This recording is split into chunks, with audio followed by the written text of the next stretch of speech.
Hola, soy José Omar Tinajero Morales y hoy vamos a hablar sobre la arriería en Tepetlaustoc, esperando que este tema sea de tu utilidad.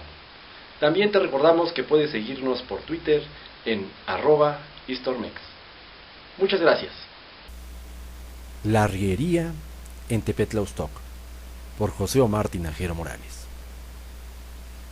Los caminos habían sido heredados desde la época prehispánica, por donde circulaban los tamemes, personas que cargaban la mercancía y la transportaban, ya que no existían animales de tiro para cargar.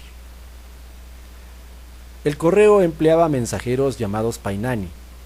En todos los caminos principales de la Triple Alianza había recintos llamados techialoyan, lugar donde se aguarda, distantes a un cierto número de kilómetros que servían para cambiar estafeta. En 1519, Hernán Cortés decidió realizar una empresa de conquista, por lo que creó el Ayuntamiento de Veracruz en 1519, para reconocer la autoridad del rey de España. Veracruz durante la etapa prehispánica se llamó Chalchicueyecan y era parte de la región cultural Totonacapan, que tenía entre sus ciudades a Zempoala, Remojadas y Tajín. Veracruz se ubicó en diferentes puntos y se convirtió en la puerta de entrada de la Nueva España. La ruta de México a Veracruz era la más importante desde el punto de vista social, económico y estratégico. Sin embargo, tuvo varias líneas que formaban una estructura y un sistema. Las rutas por Jalapa dominaron en el siglo XVI, en especial cuando Veracruz estaba en la antigua, fundada en 1524. El transporte de mercancía era fundamental en la economía novohispana. De Europa llegaba a Veracruz ropa, papel, utensilios de trabajo, etc. De México a Europa iban principalmente minerales preciosos como la plata. Primer camino real por territorio aliado. Hay ciertos indicios que desde 1522 Hernán Cortés ordenó a Álvaro López establecer el camino México-Veracruz por territorio aliado de los españoles. La ruta seguía los siguientes sitios: México, Chimalhuacán, Texcoco, Tepetlaustoc, Calpulalpan, Tlaxcala, Huamantla, Cáceres, hoy llamado Oriental, Perote, Jalapa y Veracruz. En este camino se inició la arriería para transportar las mercancías. El recorrido era de unos 20 días, entre México y Veracruz. También era conocido como el Camino de los Mesones o Ventas. La arriería se practicó en Tepetlaustoc desde el siglo XVI. Se fortaleció en el XVII, llegó a su clímax en el XVIII y se extinguió en el XIX. Los tres principales pueblos de arrieros de la Nueva España eran Tepetlaustoc, Huichapan y Santiago Papasquiaro. Una fuente que se localiza en el Archivo General de la Nación es el padrón del año de 1786. Brinda información sobre Tepetlaustoc y dice que la riqueza se distribuía equitativamente, gracias a que la arriería era la principal actividad económica que generaba más ingresos en la localidad. Segundo camino real. En 1531 llegó a México Sebastián de Aparicio, quien trazó la primera carretera, es decir, una vía para que circularan las carretas. La ruta abarcaba las localidades de México, Guadalupe, San Cristóbal, Teotihuacán, Otumba, Apan, Apizaco, Oriental, Perote, Jalapa y Veracruz.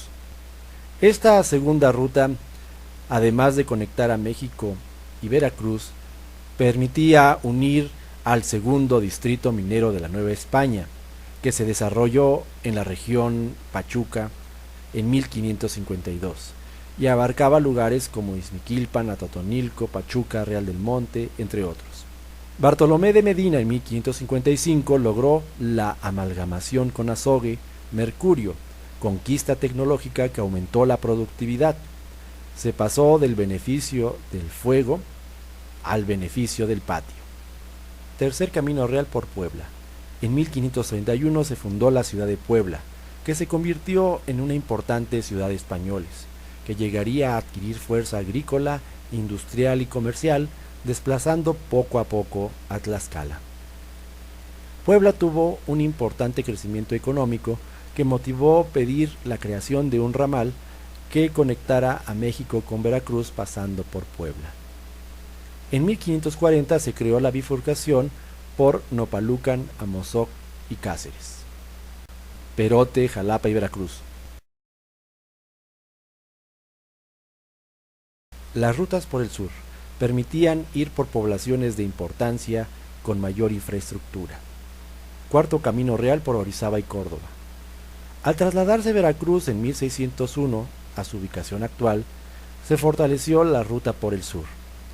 Una variante salía de México y tomaba Xochimilco, Amecameca, San Martín, Puebla, hasta Tehuacán, para seguir después por Orizaba, Córdoba y Veracruz.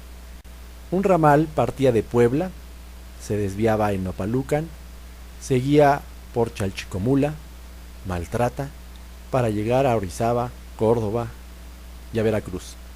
Evolución de las rutas. Es importante anotar que el hecho de que se abrieran más rutas, por un lado afectó el flujo comercial específico en la localidad de Tepetlaustoc, pero por otro lado aumentó el flujo comercial para los arrieros de esta localidad que se podían desenvolver por las diferentes rutas, con lo que se incrementó su trabajo e ingreso.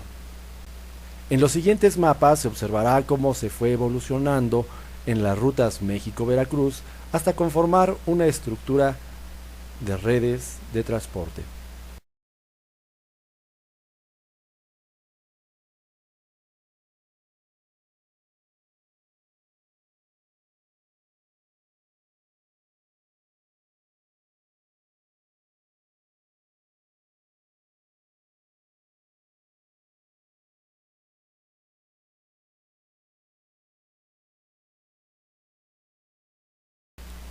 El sistema económico de Tepetlaustoc en la etapa novohispana. Un sistema es un conjunto de elementos interrelacionados que genera sinergia entre sí. El secreto de la riqueza económica de Tepetlaustoc en la etapa novohispana es que conformó un sistema. El primer componente fue el Camino Real México-Veracruz, que generó una fuerza estructurante positiva. El segundo componente del sistema fue la arriería. El tercer componente del sistema fue el comercio, en especial con la Ciudad de México y con el puerto de Veracruz.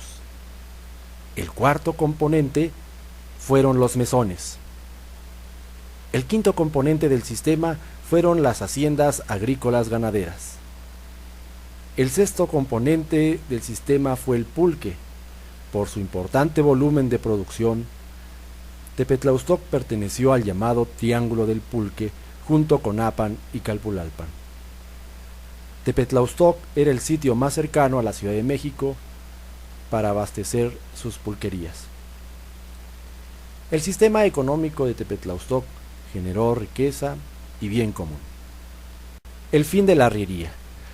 El ferrocarril mexicano, inaugurado el 1 de enero de 1873, constituyó un cambio tecnológico en relación con las formas anteriores de transporte. La ruta del ferrocarril fue una combinación de las antiguas rutas 2, 3 y 4, de tal forma que muchas localidades de las otras rutas quedaron fuera, como Puebla, Tepetlaustoc, Jalapa, lo que provocó crisis económicas a su interior.